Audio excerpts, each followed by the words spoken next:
are just getting good. Oh my god, thank God you're here. Please, you have to help me before she gets back here. And while you do, we're going to talk about the Regal mystery movie that played on July 7th, 2025. And the movie was... Oh Hi. Iris and Isaac's first romantic weekend getaway goes awry in a most unexpected way. Do they have what it takes to stay together? Rated R. Molly Gordon plays Iris, our deeply in love and deeply troubled girlfriend. She is also the co-writer of this film. Molly does a great job at bringing the lovelorn Iris to life. She captures the excitement of a new romance. She also exudes a quiet craziness when she captures Isaac. Molly Gordon leads the film very well. Logan Lerman plays Isaac, the romantic boyfriend who's just not quite ready to be a boyfriend. Logan perfectly plays the sweet guy who's doting and encouraging. His performances in the more intense moments felt a little muted, but overall I enjoyed his portrayal of Isaac. The movie opens with our lovebirds Iris and Isaac driving through a picturesque countryside, singing the classic Islands in the Stream. It's very evident from the beginning that this is a blossoming romance. And frankly, it was sweet. As a middle-aged curmudgeon, it's nice to be reminded of the power of romance and infatuation. We get to explore past relationships, though Iris was a bit more forthcoming. It felt very genuine, open, and free. We also get to see a lot of amorous activity,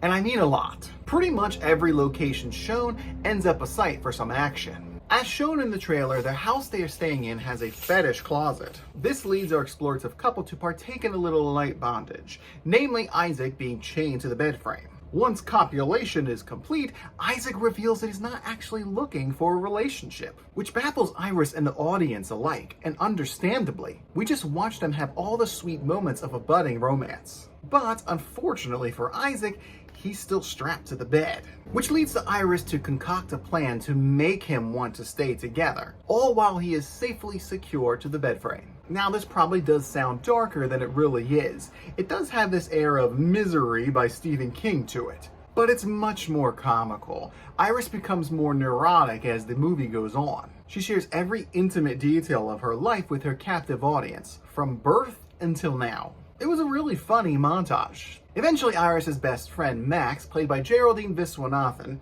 and her boyfriend Kenny, played by John Reynolds, arrive to help. And I use the term help very loosely. The comedy of Oh Hi is centered around awkward moments between awkward characters. I found myself chuckling throughout the whole film. However, nothing really moves me to laugh out loud. There's no belly laughs to be had. There weren't any real big comedy moments, just constant subtle ones. This cast turns the quirkiness to 11. I can see how some people may find this to be a little cringy, but it works for my humor. Personally, I would have preferred a few larger moments of hilarity though.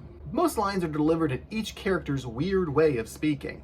Iris and Max get more manic, while Kenny is more monotone in his thinking and his speech. It felt like he was gentle parenting them while also being supportive. I think it worked really well, but without the punctuations of larger laughs, the comedy felt kind of one note. It also didn't help the pacing. The film in general is more of a slow burn. Iris and Isaac take their time relaxing on this vacation. Even once the abduction occurs, things move at a slow pace. There's a bit of a pickup at the end, but it fizzles out pretty quickly. This feels more like a chill film that you'd watch at home with your friends, while inebriated. This slower pace also makes the movie feel a bit uneventful. I enjoyed the soundtrack overall. It was filled with mostly familiar romantic music that fit each scene. I liked the mix of classic and new tunes. I found myself humming along and tapping my toes. There was also quite a bit of female nudity and no male nudity, aside from Isaac being shirtless, which I thought was an interesting twist since the director and the writers are all women.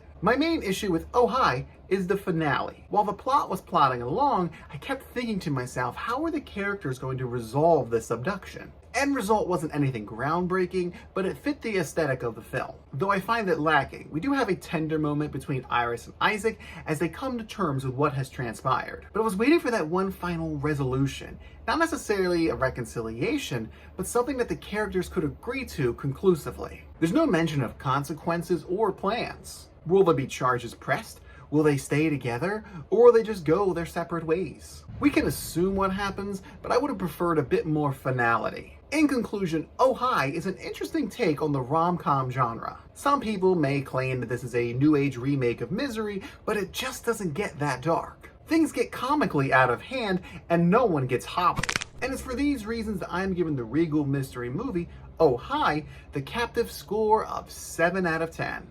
While the quirky cast helps the plot move slowly along, it's missing something to help it break out of the chuckle zone. So, what did you think about the Regal mystery movie, Oh Hi?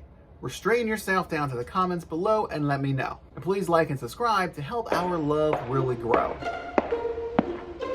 Oh, she's on her way back. Tingles, quick, get back in my mouth. I thought you'd never ask.